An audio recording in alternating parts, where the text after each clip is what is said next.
Welcome to the Tech Egg. Don't get scrambled. Enjoy the video. You start by confirming prerequisites: a stable 110-240V power source and a clean workspace. Once done, plug in and power on the nurture right 360, then set temperature to 37 degrees C and humidity near 95% so conditions match incubation needs.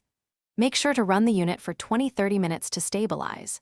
Next, calibrate the internal sensor and program alarm thresholds. This prevents surprises. Record the start time and conditions in your log so you can track the run. Now you load samples carefully. Place them in carriers with space for airflow and avoid overcrowding, because microenvironments change quickly. Once loaded, close the door and minimize openings. When you must check, use quick access to limit disturbance.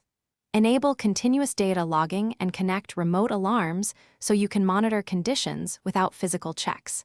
Make sure to review readings every 15 to 30 minutes at first, and adjust set points gradually if needed, since sudden changes can shock the samples. To complete the run, remove samples at the target time and let them equilibrate briefly before handling, because abrupt temperature change can cause harm. Afterward, clean the interior with the approved disinfectant and replace any consumables according to the maintenance schedule to prevent contamination.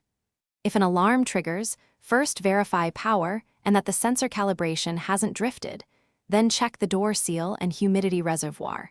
If problems persist, perform a controlled restart and document the event so you can trace the cause.